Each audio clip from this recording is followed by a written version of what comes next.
Far below the rolling surface of the Atlantic Ocean, in the eternal silence of the deep, lies a steel tomb.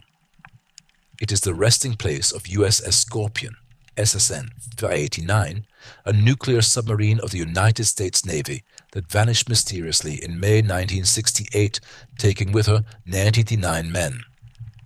To this day, the cause of her loss remains uncertain. Was it a mechanical failure, a torpedo malfunction, or something far more secret, a shadowed episode of Cold War confrontation buried beneath layers of classified reports? The story of the Scorpion is not just the story of a submarine. It is the story of an age, an era when humankind learned to live and fight beneath the sea, when silent hunters prowled the dark oceans, armed with weapons capable of ending civilization itself. She was a ship born of genius and fear, designed to stalk the enemy unseen, to watch and to strike if called upon. Yet, in the end, she became one of the ocean's own secrets. A whisper of steel and sorrow resting 3,000 meters below the waves. The 1950s and 60s were decades of tension, paranoia, and technological triumph. The world stood divided between two superpowers, the United States and the Soviet Union, each racing to outbuild, outthink, and outmaneuver the other. After the detonation of the atomic bomb in 1945, warfare changed forever. The ocean, once a vast and neutral expanse, became a silent chessboard where submarines carried the ultimate deterrent: nuclear weapons capable of annihilation. In this new kind of war, submarines were the invisible warriors. They could strike from the depths without warning, remain undetected for weeks, and patrol near enemy coastlines with near impunity. The success of these missions depended on one thing above all: stealth. Following World War II, the United States Navy began converting its conventional fleet into nuclear-powered boats. The first of these, USS Nautilus, SSN 571, launched in 1954, forever changed naval history. For the first time, a submarine was no longer bound to the surface by fuel or air. It could travel thousands of miles beneath the waves without surfacing, powered by the limitless energy of the atom. The Nautilus was soon followed by the Skipjack class, a revolutionary design that would give birth to Scorpion. These submarines combined nuclear propulsion with hydrodynamic speed. Their sleek teardrop hulls were modeled after the shape of a bluefin tuna, allowing them to slice silently through the water. By the early 1960s, the United States possessed dozens of nuclear submarines, each capable of long-range patrols, espionage, and combat operations. But with every new advance came risk, new reactors, new torpedoes, new systems that pushed the limits of engineering and safety.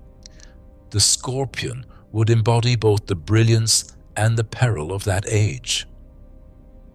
The Scorpion was laid down on August 20th, 1958, at the Electric Boat Division of General Dynamics in Groton, Connecticut, the birthplace of many of America's nuclear submarines.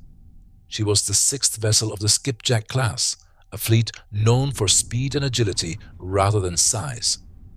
Launched on December 19, 1959 and commissioned into service on July 29, 1960, USS Scorpion carried the hull number SSN 589 and quickly earned a reputation as one of the Navy's most advanced fast-attack submarines. Technical specifications class, Skipjack class nuclear attack submarine. Displacement, 375 tons surfaced, 3,500 tons submerged. Length, 251 feet, 76.5 m. Beam, 31 feet, 9.4 MIB. Propulsion, S5W nuclear reactor powering a single screw. Speed, over 30 knots submerged. Test depth, 700 feet. Crew, 99 officers and enlisted men. Armament: 6 21-inch torpedo tubes capable of firing nuclear or conventional torpedoes. Her single-screw design and advanced reactor gave her unprecedented stealth and endurance. She could travel around the world without surfacing, limited only by the endurance of her crew and the food aboard. Inside, she was a world of machinery and confinement. Narrow corridors, humming pumps, glowing reactor controls, and the constant smell of oil and metal. For the men who served there, life aboard Scorpion was a mixture of routine and quiet tension. The ocean pressed against the hull, a reminder that only inches of steel separated life from death. When she first entered service, she represented the pinnacle of American undersea power. Yet, by the mid-1960s, rapid technological progress meant that even the newest submarines aged quickly.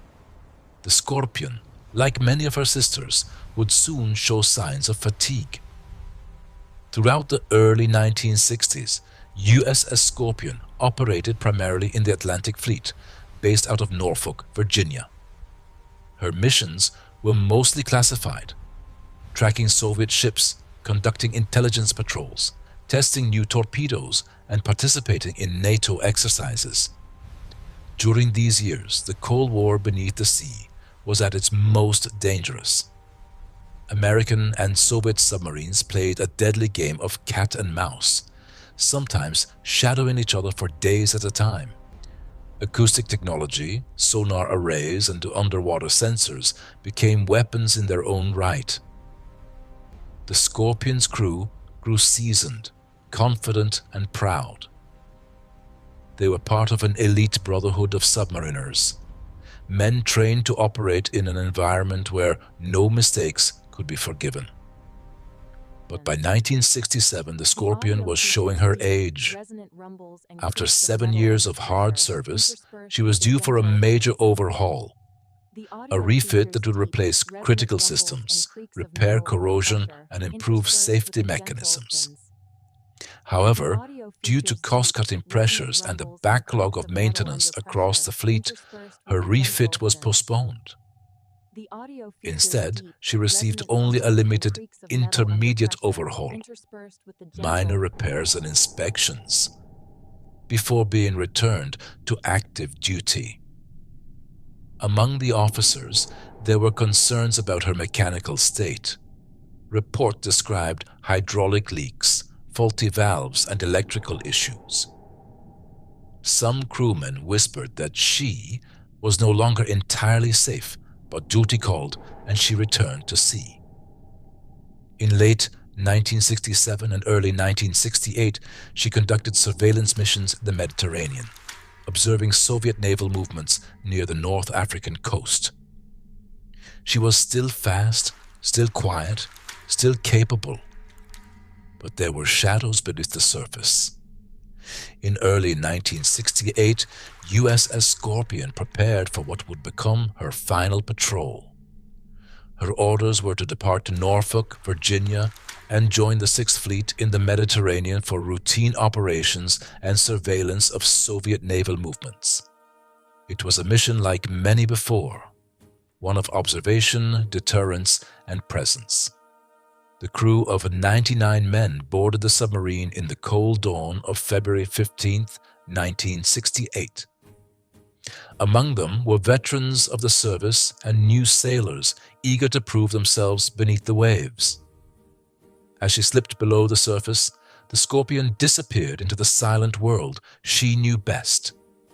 For several months, she operated in the Mediterranean, shadowing Soviet vessels during a tense period of naval activity.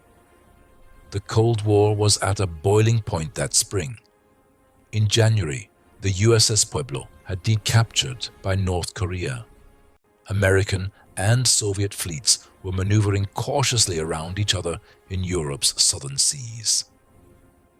The Scorpion's patrol included intelligence-gathering missions and acoustic tracking of Soviet submarines. She was known to operate dangerously close to her targets, at times within a few thousand yards, listening, recording, always unseen. By May 1968, her deployment was ending. On May 16, she left the Mediterranean through the Strait of Gibraltar, homeward bound for Norfolk. The journey across the Atlantic would take about 10 days. The men aboard were tired but cheerful, eager to return home. On May 21st, Scorpion sent a radio message to her base.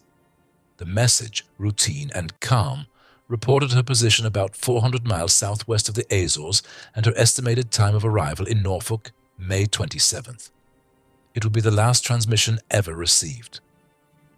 Then, silence. Days passed and Scorpion failed to arrive. The Navy grew uneasy. Radio calls went unanswered.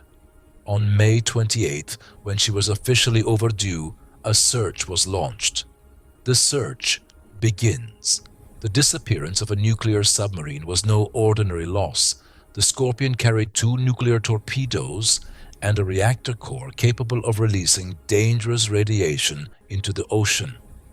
More than 60 ships and aircraft joined the search, scouring thousands of square miles of the Atlantic.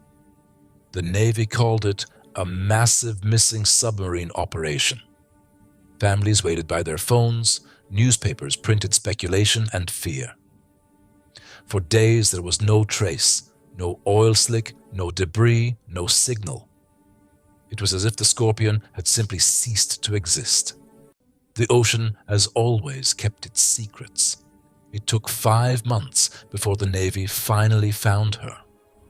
In October 1968, using deep-sea sonar arrays and data analysis, led by oceanographer Dr. John Craven, the wreck was located at a depth of nearly 10,000 feet, 3 kilometers below the surface, southwest of the Azores. The images that came back were haunting. The Scorpion lay broken in several sections. Her bow had imploded, crushed by the enormous pressure of the deep. The sail and stern were largely intact, but the central hull was torn apart. Debris lay scattered across the seabed, a twisted mass of pipes, hatches, and shattered metal. From the very first analysis, it was clear that the submarine had suffered a catastrophic internal explosion. But the cause, that was the mystery. 3 main theories emerged. Theory 1, a torpedo, explosion. The most widely discussed explanation was a torpedo malfunction. Some engineers believed that one of the Scorpion's own torpedoes had become hot, activating internally due to a faulty battery. In such cases, naval procedure required the torpedo to be jettisoned immediately. But if it failed to eject or detonated prematurely, the explosion could have ruptured the forward compartments, leading to the rapid flooding and destruction of the submarine. Several sonar recordings captured around the time of her loss, classified for years, contained sequences of underwater explosions consistent with this theory. A small detonation followed seconds later by a larger implosion as the submarine collapsed. Theory 2, a Soviet encounter. Another, more shadowed explanation pointed to the tense naval standoff between the US and the Soviet Union in 1968. That same year, the Soviet submarine K-129 had sunk mysteriously in the Pacific Ocean. Some speculated that Scorpion's loss might have been a retaliatory action, a confrontation gone wrong, hidden beneath Cold War secrecy. This theory, though never proven, has persisted in naval circles and conspiracy discussions for decades. The truth may never be fully known, as many documents remain classified under national security. Theory 3, mechanical failure. The simplest explanation may also be the truest: age, neglect, and mechanical fatigue. By 1968, the Scorpion was one of the oldest nuclear submarines in the fleet. Her last major overhaul had been skipped. Leaks, faulty valves and corroded systems were known issues.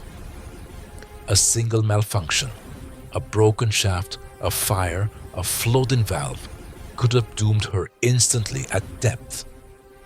Whatever the cause, the final seconds were instantaneous. The pressure of the deep crushed the submarine with thousands of tons of force.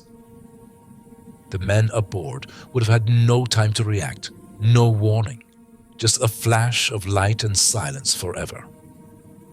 The loss of USS Scorpion was a national tragedy. It followed closely after the earlier loss of USS Thresher in 1963, another nuclear submarine destroyed during deep-sea testing. Together, they represented the peril of pushing technology to its limits. In the years that followed, the Navy established new safety programs, including SubSafe, to ensure that no such catastrophe could happen again. Yet, the sea wreck of Scorpion remains a haunting reminder that the ocean yields no easy answers. The site was declared a war grave. No recovery was attempted. The nuclear reactor remains sealed deep in the Atlantic, monitored periodically for radiation leaks. None have been detected. Every year, surviving family members gather at the Norfolk Naval Base Memorial, where the names of all 90 flying men are engraved in bronze. Sailors still salute as they pass. Cultural memory. The Scorpion has since become part of naval legend, the ghost of the Atlantic. Books, documentaries, and films have sought to uncover her fate. Some claim secret missions, others sabotage. None can prove their case. In the stillness of the deep, the truth sleeps beside her.